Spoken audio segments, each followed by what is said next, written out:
All right, well, thank you everybody for coming today. This is the last session of the year, and we've got two awesome presenters. We've got Johannes Scholtz from Fusion 5, who's going to talk about the differences between Canvas apps and model-driven apps. I'm really interested to see what sort of insight he has on that, and because it's always a difficult one to explain to customers, is, you know, which one do you choose, and what are the advantages and disadvantages, and maybe a hybrid model is something that can be looked at. I don't want to steal your thunder. I'm going to stop right there. And then after that, we're going to have our local MVP, AK, who's going to talk a little bit about using Google CAPTCHA with the Power Apps portals. So a really exciting topic. AK has been working with portals for a while, so he gets his hand dirty quite often, and yeah, looking forward to what he has to say about that. Just next month, which is next week, we're having the Christmas party across all the different user groups. I haven't announced it properly yet, so I'm currently working on that. But through the meetup, there's an invite in there. We do have a limit, but don't worry too much about it. Like, if you guys are interested, just register. It's up at the Cable Car Eatery. We did it last year. It was a huge event. I think we had a little bit less than 100 people show up. So yeah, please feel free to register, and hopefully we'll be able to see you in there. It's starting at 6 o'clock, I think, on the 3rd, and we'll probably stay around till 8 o'clock. Cool. So without further ado, I'm going to hand over to Johannes. I'll show you what I'm up there. Yeah. Oh, good afternoon, everybody. Apologies, you might see a lot of pop-ups on my screen coming up from Teams. So I'm actually supporting an app in a day build as well today. So I'm actually Captain 3. So besides that, so as we said, what we're going to do is we're going to take you through basically a discussion around Canvas apps, model-driven apps, and when to use what. Hopefully, it's going to be a lot of PowerPoint slides. Hopefully, we're going to get time at the end to kind of take you through on another area as well. Sorry, I'm just sharing your screen. No problem. So the idea behind the session is not just to give you loads of information, but it's actually to understand the differences between the two and when you can actually use them both. And then, as we said a little bit later on, actually to go through and potentially use the two on the same side. So just around the room, who has had a look or who has used Power Apps and model-driven apps, and who knows what the differences are? Ben, you excluded. We've got a maybes there. All right, let me just quickly get the play over here. Oh, it feels a little bit awkward going that way around. There we go. Oh. Right, so just by definition, what does it mean by definition? I'm going to leave the screen for you all there over there to read. Sorry, I've got to stand still so that everybody can actually see me. I like walking and talking. So you're more than welcome to read the screen, to read the differences between the two. But basically, in essence, Canvas apps, what you are going to see with Canvas apps are that you as an app maker or as an app builder, you get basically full control of how your app's going to look. So meaning you can place your elements on a specific area in the screen, where with model-driven apps, we don't get that freedom. So with model-driven apps, what we do get is we get a point where we start with the data. So if you think about it, where you have a business scenario where you know your business processes, you know your data that you're going to get. In that scenario, model-driven apps are actually going to be quite a good fit. Where with Canvas apps, you get that big blank canvas. Think about it from an artistic perspective. You have this canvas and you're going to start drawing a draw. So you can make your drawings and you can make your controls exactly the way that you want. We are later on going to go and discuss another area that is a little bit contradictory for me between when it comes to full control and what that actually means with Canvas apps. So for me, that in a nutshell is really the main difference between the two. One is looking at, I'm going to start with my data. The other one is saying, how much control do you need to make this thing look pretty? Okay, and as we know, businesses like it to be pretty. All right, so what we're going to go through now is having a look at the differences between Canvas apps and model-driven apps from an approach perspective. So when I'm looking at starting building an app or starting a project on a Canvas app or model-driven app, are my approaches going to be the same? Yes, no, not. All right, you're 100% correct. Why are they not going to be the same? They're not going to be the same because, as we said, with model-driven apps, our starting point is going to be with the data. Where with Canvas apps, not really so much with the data. There is a little bit of a small little click around that one. And that is, you need to know what your data sources are going to be with Canvas apps and when you start. So just because it's not going to be data driven, that data source needs to exist for it to connect to. And we're going to discuss connecting or connectors a little bit later, but that needs to be there. So you need to basically look, you've got to identify your data sources, where with model-driven apps, basically what you're going to be looking at is what you want this data to look like. What are going to be your relationships? How does one entity, and we're going to discuss entities a little bit later, but that naming convention has also gone away. I've got a slide for that one. Yeah. But yes, so how your entities actually relate to each other. So how does your data get from one to the other? So your approach is going to be, one's going to start with exactly how your data structure is going to look, where the other one's just going to say, hey, is my data there? Okay, so that's starting on an approach perspective. Conceptual design. Okay, so what is important with the Canvas app? Canvas apps are important to know what you want it to look like, because you can move things around, because you can change your controls, you can add images and things like that. You're going to actually have to sit with your business to actually design what you want this Canvas app to look like. So, you know, when I ever get into a scenario to actually start discussing Canvas apps, people always ask me, but why does it take so long? And it's almost like doing a website. You know, things have got to be exact. You know, this image has to be there. That button has to be there. That relation to that has to be there. And that's where a lot of time actually gets spent on Canvas apps. So when you are thinking about doing those estimates or thinking about answering business that question about why does it actually take that long for a Canvas app, it's not that amount of time that's going to be spent connecting to your data. It's not going to be the time spent to actually saving your data or interacting with that flow that you've got, but it's actually the time's going to be spent designing it and actually making it look, as we say, picture perfect. All right. With model-driven apps, we're going to see the process is a little bit different. Do I know my business processes? Okay. Why? Because a model-driven app is driven by my data and it's driven by the business process. The business process can move from one side of your data that you're busy being capturing to another entity, for example, as well. So if you think about your leads to opportunity business process that you actually get out of the box with Dynamics. I don't want to make this a Dynamics conversation. That is not the idea, but Dynamics is very known for being model-driven apps. So if you take that flow through, I start with my lead. That's going to be my starting point from a data perspective, and that progresses to an opportunity. Myself as an end user, I don't really do anything. I pretty much just follow that business process flow. And the next moment I'm actually working on the opportunity, the screen has changed a little. So when I'm looking at the differences between the two Canvas apps, I'm going to be looking at how am I going to make a design? Does my data exist? With model-driven apps, I need to know what my data structures are going to look like and also those business processes. So these are, for me, points that's going to start defining when to start using what type of app. Because you can build a business process in a Canvas app.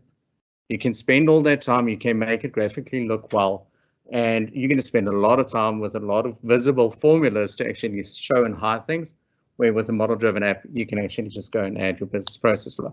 So you've got to start touching place onto these different areas. Right, then the last step is you're going to start building your app. So building the app, also a little bit similar, but also different. So with model-driven apps, what you are going to get is you're going to use your site map or your site editor to actually edit the app, where with Canvas apps, you're actually going to go to your app canvas, which is going to be a blank slate of canvas. Around the table, who's actually worked with model-driven apps and the site or the app maker? There we go, lots of hands. Who's worked with Canvas apps?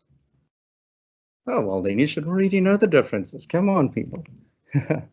All right. What are my differences between data sources? So we've done the approach. What is my approach between the differences?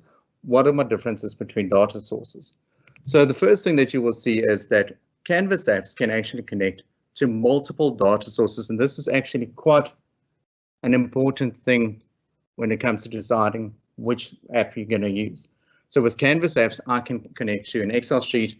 In the same app, I can actually connect to SharePoint, and I can connect to Dataverse. So I'm not really limited to a single data source. Now, other people might say, okay, well, with model-driven apps, I am saying that it connects to Dataverse directly. Yes, there are other means that you can integrate that information, whether you show that information, persisting it in Dataverse, or whether you're actually doing it on a request response type of basis, that's up to you. So yes, model-driven apps aren't directly limiting it to just Dataverse. However, if I'm going to look at the low-code methodology to saying, okay, I don't want to introduce code to this, then for me personally, that is a limitation on model-driven apps. I can actually only get predominantly data from one source. Right, then we get the little clause there at the bottom. So you can embed Canvas apps inside model-driven apps. For me, that's quite a handy tool to actually start showing information from other systems inside my model-driven app. I'm not persisting that data, I'm keeping that database a little bit lower, and I can actually surface information relating to either the entity or the record that I'm actually displaying. Any questions so long? None. Okay, then we get to the whole list about, wow, why is there so much space with Canvas apps versus model-driven apps? Because Canvas apps just gets a lot more. As we said, Canvas apps can connect to more than one data source. What does it use to connect to these data sources? It uses connections. So I think if you go to Microsoft's site, they say it's about 200 plus connectors that is available. So there's a lot of connectors that you can actually use to connect to, relatively straightforward. There's also the other nifty tricky tool is to use a custom connector. Who's built a custom connector? Okay, there's a few hands. All right. Those who haven't raised their hands, don't worry, it's actually not that difficult. Okay, if you used Postman before, you can pretty much create your Postman responses and you can save that. And from exporting that with your results, you can actually import that and create a custom connector to that exposed API. So getting data not just from pre-built connectors, but also custom connectors are. Also, if you're quite familiar with Swagger, you can use the Swagger responses and use that Swagger response to actually guide you through the creation of a custom connector. So connecting to external sources is pretty much quite straightforward. Hopefully later on we will have time for a demo that I can show you. I mean, I built this out with a mate of mine, I think over a couple of years, we won't say how many, but it was within one afternoon, and we connected basically from a model-driven app or a lead management system to their telephony system. And the only thing that we used was the Swagger response and a custom connector. All right, so data limits do exist with Canvas apps. So Canvas apps out of the, well, I don't want to say out of the box, but by default, who knows what is the maximum row limit to Canvas apps? The default's 500, and then you can increase it to 2000, 100% correct. Okay, so you need to know as a designer or as a planner or an architect what your limits are. Does that mean that it's that's the maximum size of data that you can actually represent in a Canvas app? No, it doesn't. You need to start becoming a little bit more creative with solving your problems. So what you will see at the bottom there, you can use static data to actually load your data up front. You can do that in the start of the app, or you can do it on setting the visibility on the pages. You just need to know if you're going to do it on the start of your app, it's going to create a bad performance for your end users because they're going to have to wait for you to load all that static data. All right. You can use delegation as well. So if you know how delegation works, it's offsetting basically the filtering or the return of results from your Canvas app to the service that's actually, or the connector providing that information. What is important to know about delegation though is that it does batches, if memory serves me correctly, of 100. So you have 100 batches and then it will do the next call. So if you have a gallery and you're returning 1,000 items inside that gallery, it will load the first 100. Then you'll see the scroll bar is going to appear all of a sudden. It's a little bit of a wait time, and you'll see at the top you get those little dots that move around, looks like small spaceships. Then after it's loaded, you'll get the next 100 and the next 100 and so forth up until, if memory serves me correctly again, up to about 10,000.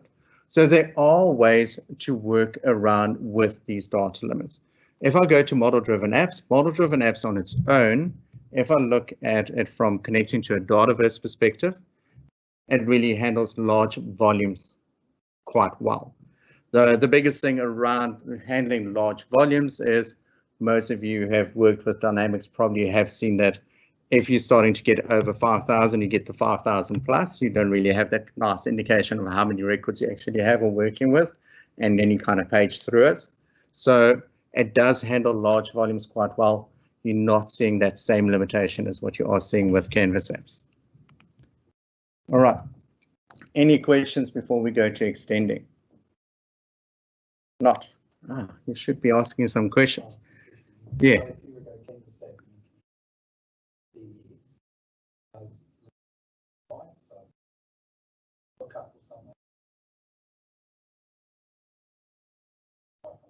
First 500 or 2,000. Yeah. So no, well, it's a good question. I'll answer your question now. All right. So just for everybody basically joining us online, the question was, if I do connect my Canvas app to CDS or Dataverse, am I still going to be hit to the same limits of 500 or 2,000? So depending on how you actually structure that filter query, you shouldn't be, you will be moving to delegation. So you just need to be aware of when you're getting that delegation warning or not, because you're offsetting that. If you're not solving your delegation warning, you're going to be bound to 2,000. But if you solve your delegation warning and you actually offset that delegation, then you're going to go into the 10,000 limit. All right. And there are other, after the session, we'll talk about, there are other ways to actually solve that problem, but that's going to be, you've got to be tread quite carefully because you can cause a performance impact for everybody. All right. So just the first one is, what's the difference between extending the two? Okay, so basically, and this is one of the fun things when it comes to Canvas apps. Everybody says, well, it's low code, no code, and all that. And if you know Excel, anybody can do it. All right. After an app in a day, everybody's quite excited. They think they can build an app, and then business comes back and they tell us, how does this actually work? You've got all these switch statements, you've got if cases and, well, ifs and cases and all these things, and you actually need a developer. All right. So yes, it is formula based and it is quite similar to Excel. So that's the way that you're going to control how you're going to load data into your system. So on the visibility of your screens, on the startup of your app, inside the controls, one of the smaller things that one learns quite quickly is to set different controls on visibility on conditions. And you're going to see that a little bit later on as well, when we're going to quickly go through a couple of ideas for debugging. But so yes, you're going to use those expressions from a model-driven app. You're going to go on the form and you can actually set the JavaScript. So that's going to give you your front-end user experience a way of extending it. If I start looking at the other ways, so connecting, so my connectors are going to divide or provide me means to actually submit information, retrieve information. So that's the one way that I'm going to be able to extend it. I'll be able to extend it with Power Automate. And please do not underestimate what you can do with Power Automate. I'm not saying one tool is better than the other, but Power Automate does. You can actually do quite a lot with that to get information from other systems. I know we spoke about connectors and that as well, but you can have your whole approval process and you can email people outside of your organization, get that back, and you can bring that into your Canvas app. And as you can see at the bottom there with model-driven apps as well. So one of the features that you do get with model-driven apps that you don't get on the other ones, well, in Canvas apps, is the backend plugins or execution parts that you can add onto it. So you can further extend that from a model-driven app perspective to say, once I've saved this, I actually want to do a couple of validations or retrieve information and enrich the data around it. Okay, so that is for me the one. And then you'll see at the bottom there, I've got real-time workflows. Now we had Microsoft, and please don't tell them I said we've got workflows. But with basically what you'll see is with model-driven apps as well, the moment you change your workflow from a backend workflow to a real-time workflow, you'll see actually the warning goes away about Microsoft switching over to Power Automate. And the reason for that is just right now, Power Automate is not real-time. It actually goes into like a batch type of processing, where with our real-time workflows, basically the user is going to wait for that workflow execution to be processed. So those are basically the extension modes that we do get. Workflows are available with Canvas app if you are using your Dataverse. So currently I'm focusing this not just on Canvas apps with connecting to Dataverse. So if I don't connect my Canvas app to Dataverse, I don't get that functionality. Any questions? Not. All right. So from a graphical user interface, app design and all that, what are we going to get there? So the two areas around Canvas apps with the layout for me is quite important, because if I'm doing the Canvas app, yes, I get full control with what that look and feel is going to be for the end user. However, having said that, I'm bound to two layouts. Well, two options. I can do it for a phone. I can do it for a tablet. Yes, I can customize the screen sizes and those things as well, and that's going to give me my different areas. But besides choosing what mode I want to build this in, I'm then going to be presented with having to switch between landscape or portrait. So this is going to define basically the way that my app works. And if I look at the bottom one with model-driven apps, it is already responsive and all that. So with model-driven apps and the new unified interface, most of us have probably already gotten through the pain points of having to upgrade our customers to switching all of them to model-driven apps. Now the idea behind that is you build your form once, and from there it will actually be responsive. So as you reduce your real estate, even on your browser, you'll see the controls are going to go to your cards and things like that. So it's already aware of what is around it. Having said that, with Canvas apps, if you make your controls aware of one another, you can actually build your Canvas app to be relatively responsive. But it does require a lot of time. So just because it's not natively responsive, you can build it to become responsive. Right. So application for use. So when would I use what? Okay. So we spoke about knowing my business processes and all that. So Canvas apps for me is relatively a good approach for single applications or single processing. So if I know I'm going to be doing a work order, or I'm doing processing of leave, or if I can even say an approval process, a Canvas app is actually quite a nice fit for that, because somebody knows they're going to log into this app and they're going to do that specific function. Okay, where with model-driven apps and full end-to-end system is basically what you're going to be looking for. If you're looking for something that's going to go the whole sales management cycle or customer service cycle, that's when I'm going to be starting looking at using model-driven apps. I'm just going to click through the last one. However, as you can see there, we can put in the embedded apps and so forth, but the biggest one for me is actually a blended approach. And for me, that is basically where people need to actually start saying, okay, well, hold on, even though I'm looking at an end-to-end system, inside that end-to-end system, that model-driven app, there is potentially even areas where I can have a Canvas app to actually surface a specific function in this whole end-to-end process. So if we start saying, okay, like my example down there is I'm at a financial institute, and the end-to-end process is logging a payment request. That payment request needs to go through an approval cycle where people actually look at specific documents to say whether this is sufficient.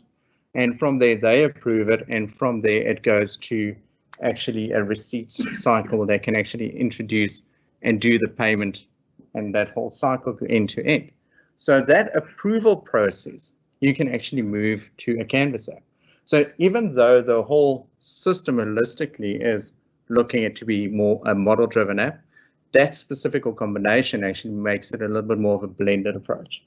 So for me, the big thing is don't just because I'm doing a model-driven app and think I need to embed my Canvas app. You can actually use your Canvas apps to actually complement complex scenarios. So instead of building a very complex model-driven app, you can always take that complexity out. And the big thing about model-driven apps is it's data about data. I always say if you're looking at a very good model-driven app designer or architect, that person really knows or understands what they want to do with this data. They're creating metadata on top of this data. And The Canvas app is purely just the way to actually complement that to give you that additional data. Right, so just a quick summary around that one. So with Canvas apps, we've got the full control of the look and feel. With model-driven apps, we don't really get that. We get specific components. If I look at my approach for a Canvas app, it is more design focused. When I know I've got a heavy design requirement, I'm going to be looking more for Canvas apps. If I know it's going to be a little bit more on the data side, I'm going to go for a model-driven app. I can connect to multiple data sources, as we said, with Canvas apps, which you can, in theory, you cannot do with a model-driven app. Like I say, that is subject to not writing code. And then if I look at the data limits for me, that is one of the biggest things that I need to be aware of when I am actually going to be building this on a, from a Canvas app perspective. The responsive side of things, you need to know what devices people are going to be accessing your apps on these days. You need to ask those questions. You need to find out, are they going to be doing it on their phones? Are they going to be doing it on tablets? Or are they going to be doing it on their Surface Pros? Okay, so you've got to be aware of what people are going to be working with. With that also, if you know you're going to be sitting with the luxury of a big screen like this, I've been in a scenario like that before, where actually I built a Canvas app for an organization that had their whole manufacturing side, and they ran that whole, if things go wrong during manufacturing in those meetings, they ran that whole process on a Canvas app. But they had one of these nice big screens with a touch screen. So after designing how we wanted the logic to work and all that, I actually spent 2 days just sitting at that big screen and moving my control so that it actually worked according to the screen that it was going to be displayed on. If you did put that onto your desktop, good luck, you scrolled quite a lot. It was a horrible experience, but it was actually built for that specific purpose. So be aware, change your custom sizes if you know you're going to be working on specific screens for your apps.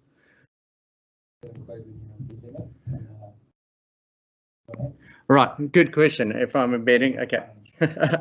So the question was, if I embed a Canvas app in a model-driven app, does my size limits, well, sizing and layout apply? Yes, it does.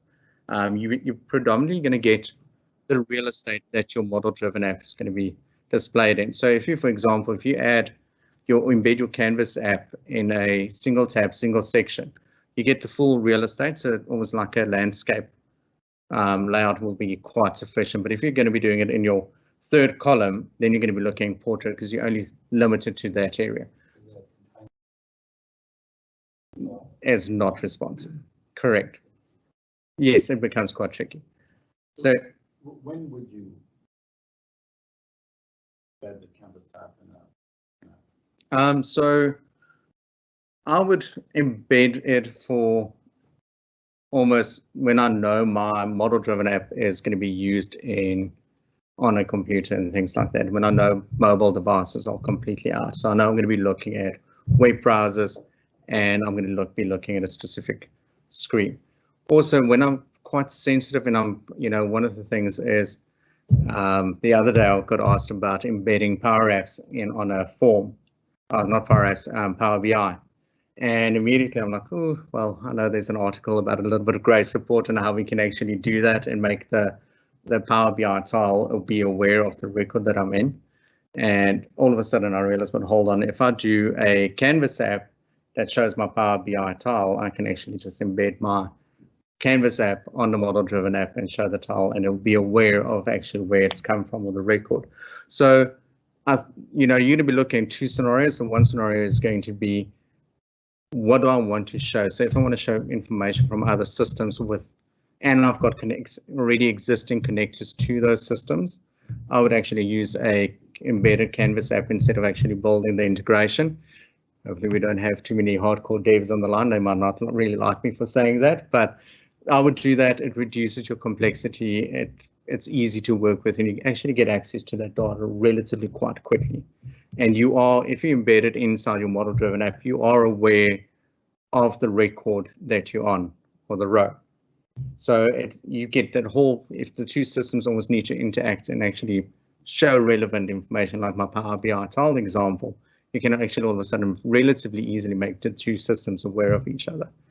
if I know I'm going to be going to my model-driven app will be used on a mobile device, I'll be definitely a bit wary about embedding it.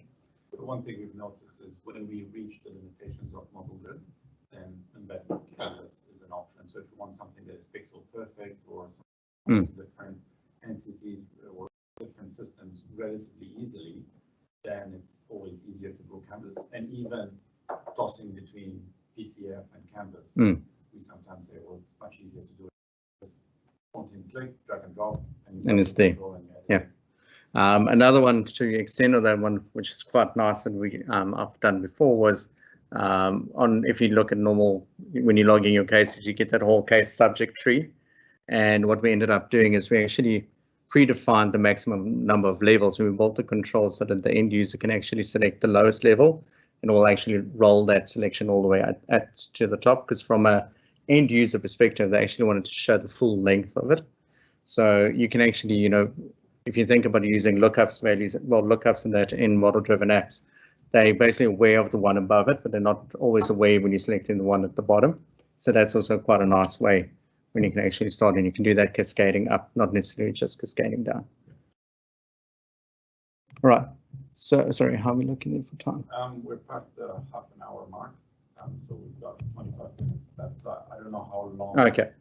Okay, I'm just going to click through ones quickly for you. Okay, terminology. Yes. Sorry for those of you who missed the previous one. It's basically asked where's my entity's gone. Okay, so terminology has changed relatively recently. I don't know who's aware of it, but Common Data Service CDS is now known as Dataverse. Entities and are now known as tables. We've actually been, and I had an internal discussion around that with regards to entities. Was actually quite nice. It was a lot more than just actually being a table. Fields, attributes, and all that has now become known as columns. Records have been renamed to rows. Option sets and multi-option sets, pick lists, and all that has gone to choices. And the next one is a little bit tricky for me, is the two options, which is yes, no, because you can change it. We should do like a canvas for the previous name. Previous. So a lot of thumbs up for the previous naming conventions. All right. So those things have changed for the developers around in the room. It's not going to be impacting anything from the API perspective. So all of a sudden that says retrieve your entities, and that it's not going to be renamed to actually going to retrieve tables and stuff. That's still going to work. You're going to have that capability going in. All right, I'm going to click through a lot of these quickly just for sake of time and that. So naming conventions, what should we call what and how? So general guidelines are, if you're going to be doing controls and variables, use your camel case. So if everybody can read the difference between them. And then data sources, you'll use your Pascal case just to basically keep things a little bit different, and you can easily identify them. Okay, screen names. I'm going to highlight this one quickly out for you. That is quite an important one for me. I used to be quite a bad person here. I used to prefix my screen names with SCR and then like a nice coded name. Well, guess what? If you do you have any users that are visually impaired and they're using a screen reader, they're going to get SCR home. Okay. And not the home screen, and that screen readers actually read the screen name. So it's quite important when you actually start building that to be aware of those items. Okay, on the control names. So the one thing over there is just make sure that they are unique across your application. So control names are being used across screens and that. So if you do call the button save and you go to your next screen, you want to call the button save again, unfortunately, you're not going to be able to. It's going to be referencing a button save from the previous screen, so be aware of that one. We'll share this. You can have a suggestion on all the prefixes and that with your controls. And then just the one thing on variables is that you'll see suggestion is to basically prefix your locals with LOC and globals with GBL. And the reason for that is that your functions natively will use your local variable and not your global variable, unless you specifically tell it you're not wanting to use your local variable. So if your local variables are called exactly the same thing to a global variable, your formulas will actually use the local variable and not the global variable. So prefixing of those does help with actually identifying those coming out. So just with debugging and screens, hidden screens. Okay, so just make sure your users cannot navigate to them. Hidden screens are good for readmes and those type of things that you can get them coming through. And then what you'll see is there's a little bit of a coded area that you can actually set the visibility on navigational items to actually go to your readme screens or your debug screens with your extra controls. Right, and then the last one for us will be to offset your controls. Use your x-axis, make it a negative value. It will be off the screen. So if you're debugging your screen, you can actually offset it off the screen so end user won't know it. A lot of times when we're working on our Canvas apps, we actually want to see whether this field should be showing, why is it not showing? And then you can actually show the value of that true, false, or the other values inside it. If you offset it to the x, your x to a negative value will be off the screen. Right, well, thank you very much. And if you want to see the embedded Canvas app, I'll show you a bit later. Cool, thank you very much. Running a bit short on time. To demonstrate the integrations of the Google Captures with the Power Apps portals. And so first we are going to have a look at the out-of-the-box features from the portals for the captures and go through the risks of or the drawback of using that. And the next, we're going to have a look how to customize the portal to enable the Google Captures on the forms. And before that, I'm going to go through the conceptual walkthrough, how we need to do that, and then followed by the demo. And also, you know, like not all solutions are, or there's no best solutions. This approach does have the drawbacks. And these are something that you need to consider when you implement Google Captures in the Power Apps portals. So the first, the out-of-the-box captures. So it's very easy to configure on the entity forms and the web forms. So you will see, go to the entity forms, switch to the form options, and you just need to turn on the add captures, and that will bring you the captures on the entity form. The same thing for the web forms, you can do quite easily just by taking it. And it's used the Tailor captures, so it's a third-party control that used from the Power Apps portals, and it looks like this.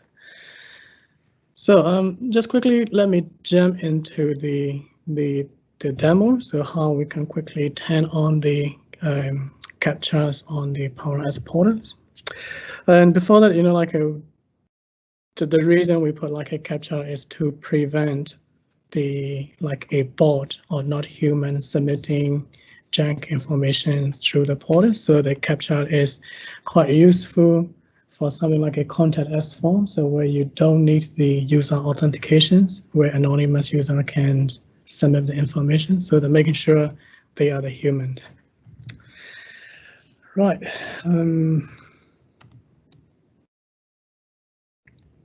We cancel it.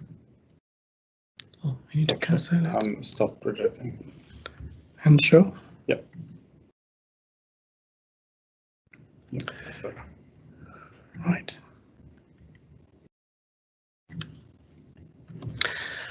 So this is the out-of-the-box contact us form on the portals, and I have done anything.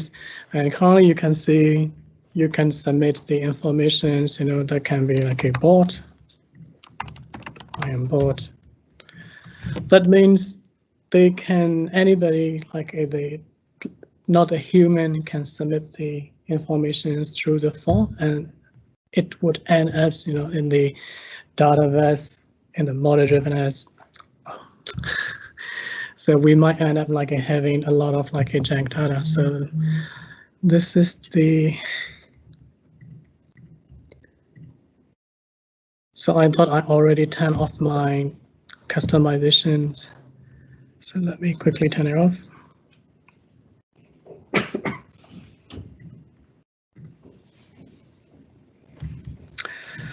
Okay, let's try it again. Oops, why is it running? You have to clear a cache or something.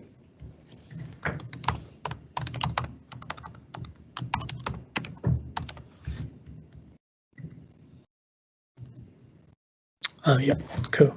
So you can see if there's no like a valid support to prevent it. Imagine like I can write a script to repeat this process, and I can submit hundreds of thousands of content as found just by using the scripts. So to turn on the captcha, so I have this entity forms, the content as forms, and just turn it on and save it. And let me clear the cache. We love clearing the cache, don't we? With the porter, clear cache is the if you make something, clear cache. It doesn't work, clear cache. Pick up the phone call. You try clearing the cache. So now here I have this captcha. Right, so let me try to say, if I'm the bot, hopefully this bot is not too intelligent, and then they won't be able to understand what is here. So, but now I'm the human, I will do something. Right, PQJK. So that's fine. So did you see what was the problem just now? What did I do? It was a case instance. Yeah. That will be the next slide.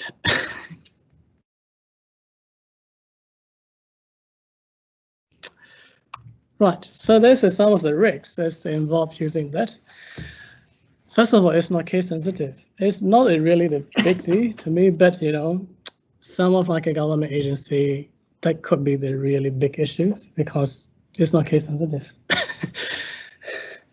And it's like a black box control. We don't really know how it works. We don't really, because it's using the third party to the Telerik, we have no control over that.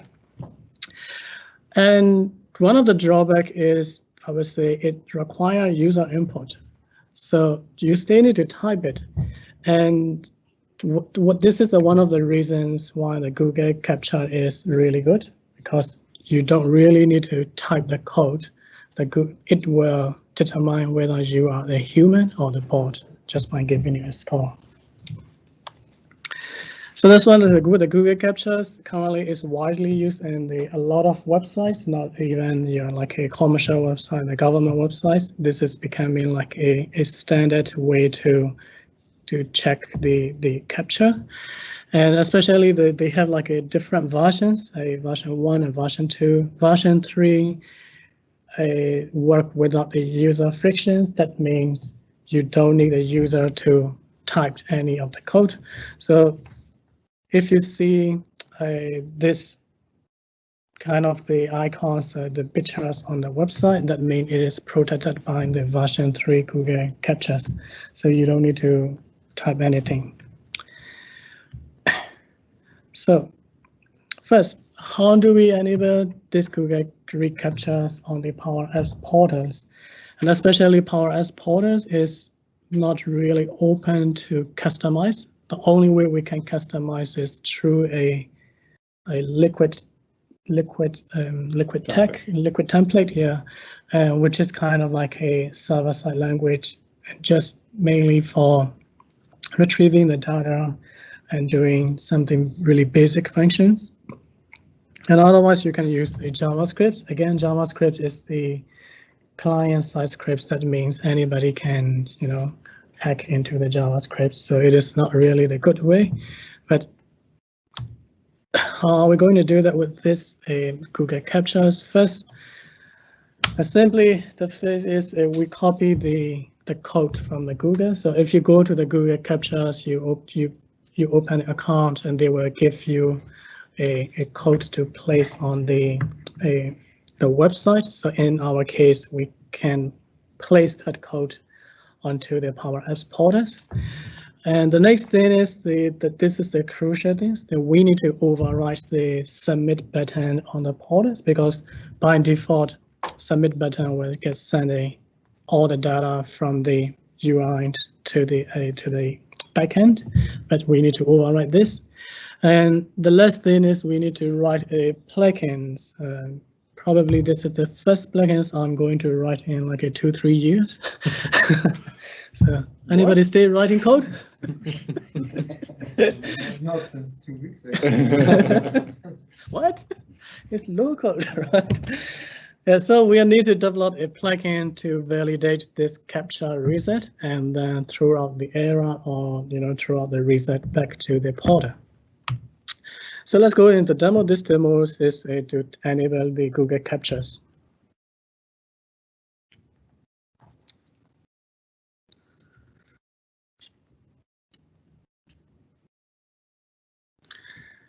So, first of all, I'm going to disable the out-of-the-box capture from the entity form. And safe and easy. So what I usually do is I place the Google code on the footer template.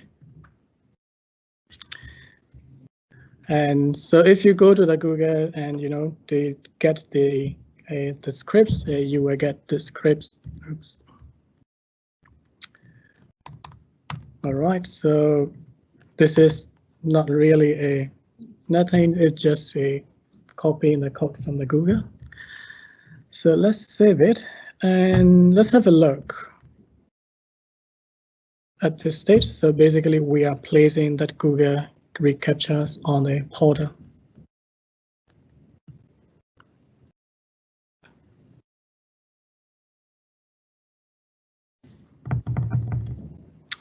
Right, so the out-of-the-box, the teller control is gone.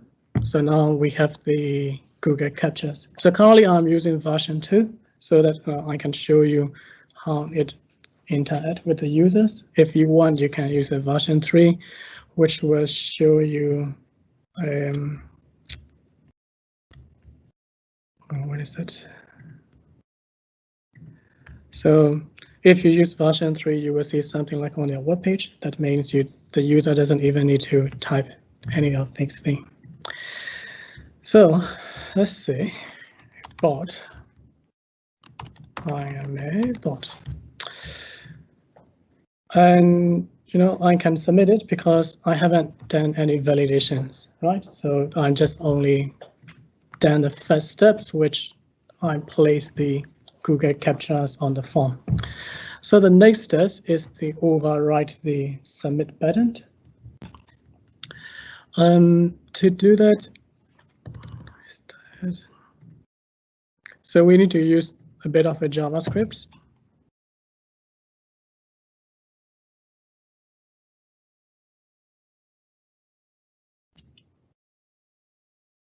So basically, like I said, the submit button, in our case, this is the insert button. So I take the current on-click functions into the submit object, and then before that, I try to get the response from the Google, and then push into the backend.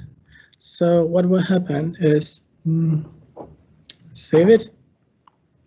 So now we overwrite the insert button. So that means insert button do a bit extra, that taking the response from the Google CAPTCHAs and do the rest. Now the last things that I need to turn on the plugins. So currently, let me turn it on. So it's successfully activated. Right. So let's see now.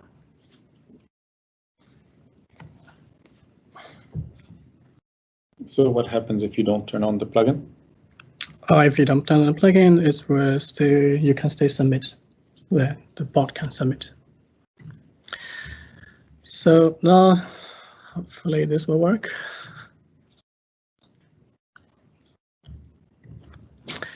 A bot. I am a bot again.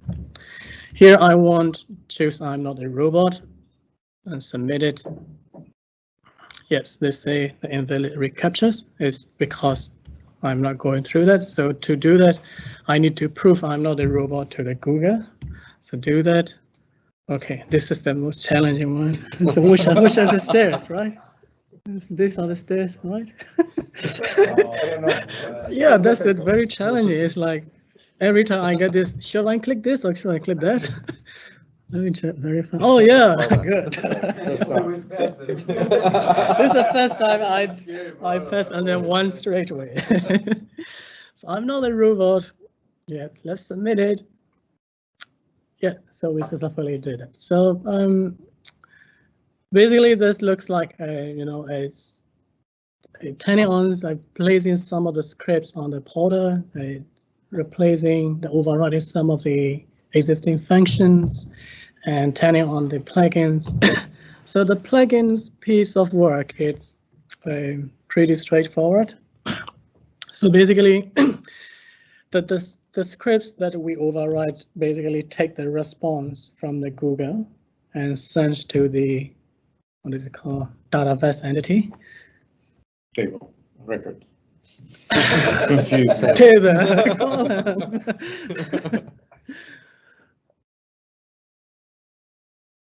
And let's stay current entity. That's the much easier with the developer, so we don't change the term. Places still that is not changed in the paragraphs. Yeah. Not all the names are. Yeah. And basically, like say, we send the token back to the backend. We validate the token, and this is the according to the implemented according to the Google API. So basically, we send this token to Google whether this is the correct token or not, and they will reply. And if it is not valid, we just return invalid. So that is pretty easy. And so, right, let's back here. So there's no way of actually hacking the JavaScript and bypassing it because it's expecting a valid token on the other side. Yes. So you have to provide the valid tokens, and the plugin basically stopped it. Yeah. So even if you want to overwrite the insert button JavaScript, they block you because you are not providing a valid token. So back here.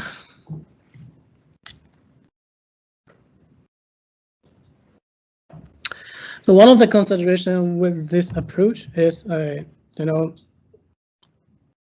idea of the CAPTCHA is to stop the processing as soon as you know this is the bot.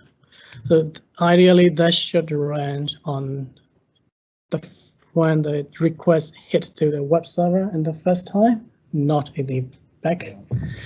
But the problem is this does not really prevent transaction into the Power Apps because we are running in the plugin, so this already bypassed the web servers. So if it is a bot, they were able to submit, but web server process it, but we stop the process at the backend. So it is kind of like defeating a little bit of purpose for using the CAPTCHAs, where CAPTCHA should stop the transactions from the first place. But this is what it is because we can't write any custom code on the Power Apps portal. The only place we can validate is the plugin. So this is the way we can only validate. So what's wrong with it? Probably not a lot of wrong, but that's something that we need to tell to somebody if they want to implement in that way. So we need to flag out, hey, this is not really the CAPTCHAs. However, it does stop the transactions, but at the end, not the front. So the next is as you see, there's a little bit of a coding and a JavaScript, changing the web template and a plugin stuff. So next thing is I'm working on to be download as a solution so that you can download it and you can easily configure. So without doing all this stuff, maybe some of the stuff. I'm trying to release on the early next year. So hopefully somewhere next year, early next year when we have another meetup, I will be able to show the new piece of work. So it will probably just require your Google. Yeah, it will kind of require your Google ID and your a token attributes of fees or columns, and then that the plugin will try to do that in the backend. Yeah. Mohsen had a question. Once you submit the request, the Google reCAPTCHA gives you a response back, and then the response is a token, right?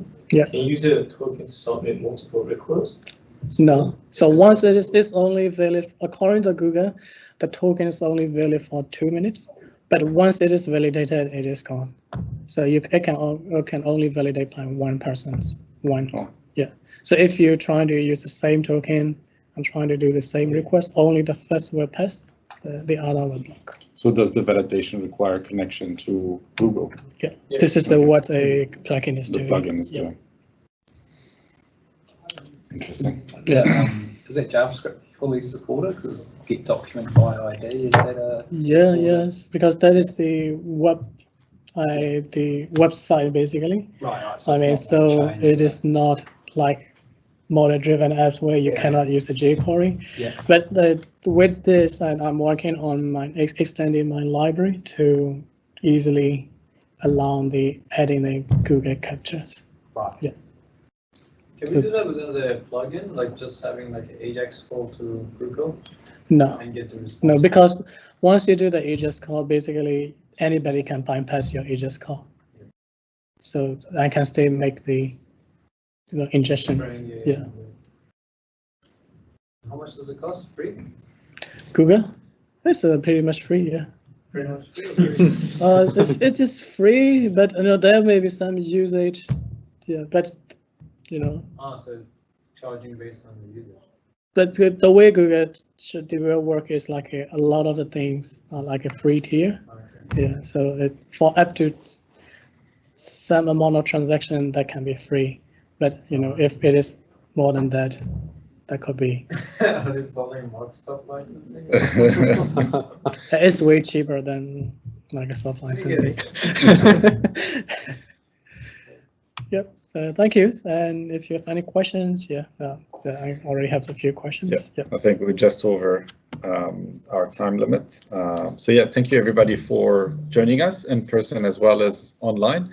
Don't forget, next week on the 3rd, we're going to have the Christmas party up on the Cable Car E3, fully sponsored by Microsoft. So let's have some drinks and close 2020, which was quite an interesting year. Thank you all.